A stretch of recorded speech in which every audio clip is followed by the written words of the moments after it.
Hi, I have a new project I want to show you.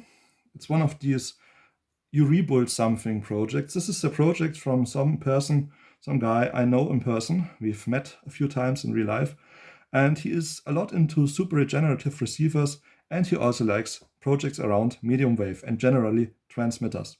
This is one of the projects that he built, and as you can see above, I rebuilt it. It's a small FM radio using 4 transistors. It has the special thing that it runs with a single 1.5 volt battery. Before I demonstrate the project, let me get into the circuit because there are some details I would like you to know about the circuit. So we do have this circuit here, which is the main super regenerative receiver. I didn't want to write it down because it's a lot of text, but this is basically the super regenerative receiver. And this is based on a very special circuit about a person named Dr. Rabel. And I got in contact with this name first through the user Mannitronik, who I know in person, because initially he has shown an oscillator that uses a normal transistor like a 2N3904, and he builds an oscillator with this that runs on a UHF frequency like 433 megahertz in the 70 centimeters amateur radio band. The special thing about this is that he uses a normal regular transistor, not a high-frequency transistor. He uses a normal standard transistor, but he can modify it so it does oscillate on these high frequencies.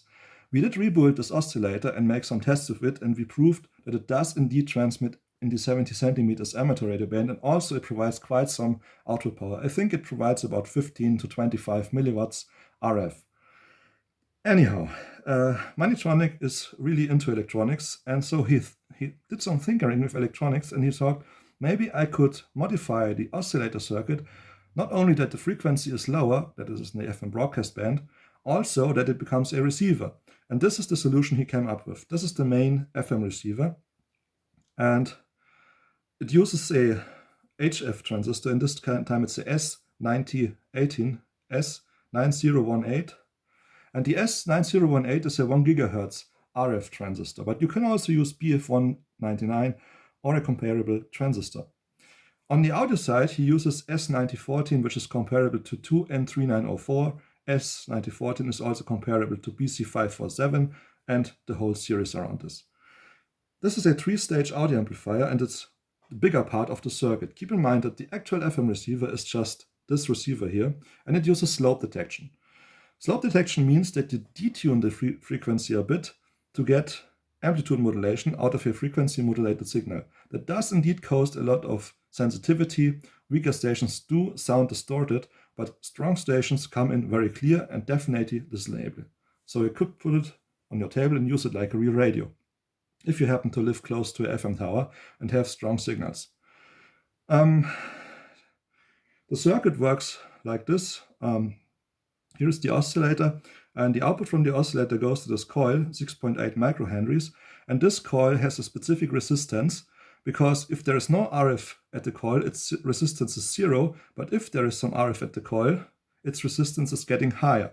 So if the oscillator is not oscillating, this 2.2 nanofarad capacitor shorts the transistor here to ground, providing a lot of gain, so this oscillator kicks in and starts to oscillate, but as soon as the oscillator does produce a signal, this becomes a high resistance, or resistor, and turns off the oscillator. And this is going on and going off, and this is the so-called quench frequency.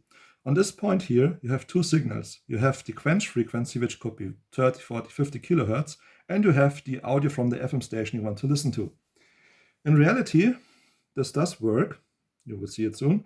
And this is how his amplifier works. So the signal, the quench frequency, and the audio signal go to this transistor. And the reason why he does not use this 10 nanofarads here is because he wanted to keep this capacitor small. So he uses the 2.2 nanofarads here and then filters out the quench frequency with this and this capacitor. The reason he does that is because the quench frequency would overload the amplifier. In a result, you would only have very quiet or distorted audio. So these two capacitors are important. Also, the circuit does produce motorboating, but he compensates that using 3 low-pass filters. One is here, together with this resistor. One is here, together with this resistor, and one is here, together with this resistor and capacitor.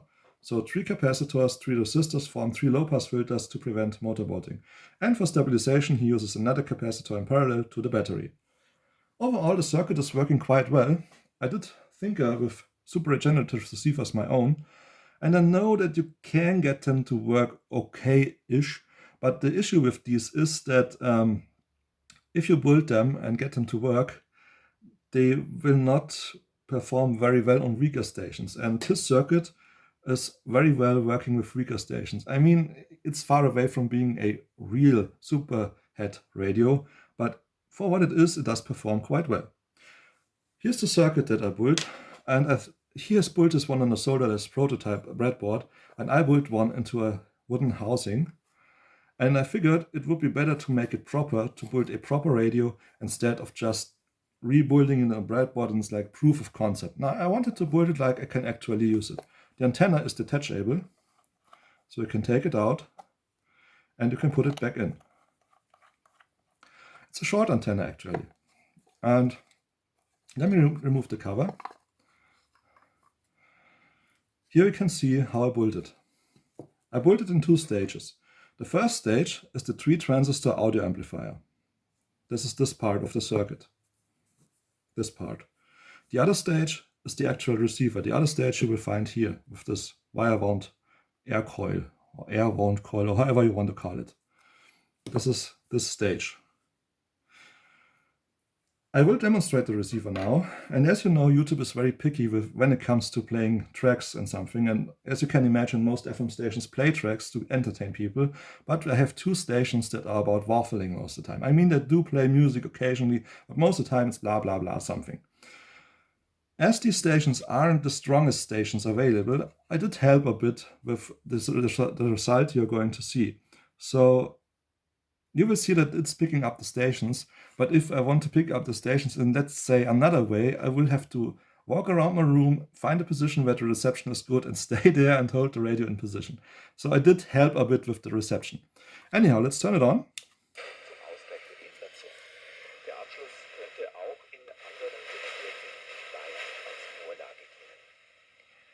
Nicht nur Mütter, auch Väter werden in vielen Familien einmal im Jahr gefeiert, und zwar heute eben an Christi Himmelfahrt.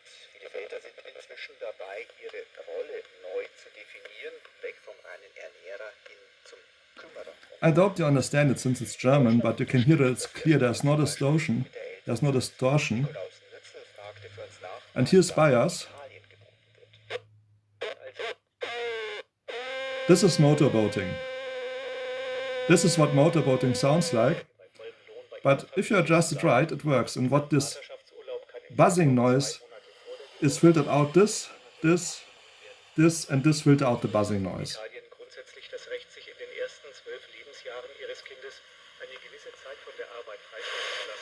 There's another station. Let me search it. It's broadcasting music. Oh my. Usually the station I have is blah blah blah, but now it's broadcasting some song thing. So go back to news station.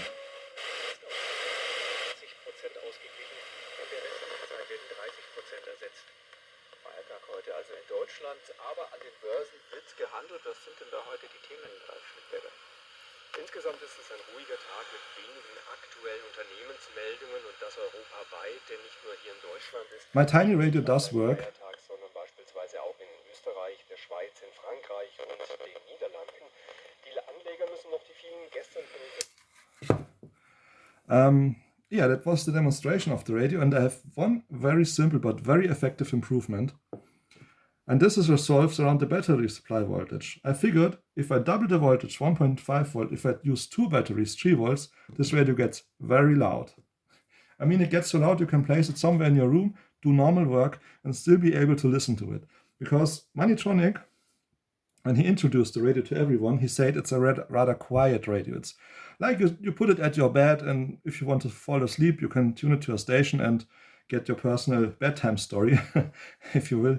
But like I said, if I double the voltage, it gets really loud. And I also notice every 0.1 volt you give more into the circuit does a noticeable increase in volume.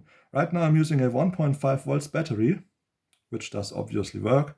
But initially I was using a 1.2 volt battery, and it also does work, but it's noticeably more quiet.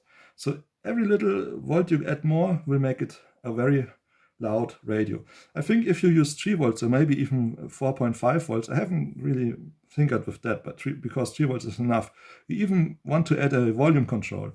And the way I would do it, I would replace this resistor here with a variable resistor, connect the outer two connections, one here and one to collector from the transistor, and the middle connection here, so I get a volume control.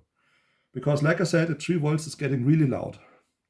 Yeah, so if you want to build a simple FM receiver and live in an area where strong signals are available, you definitely can try out the circuit. It does work quite well. It's simple to build and it does work quite well.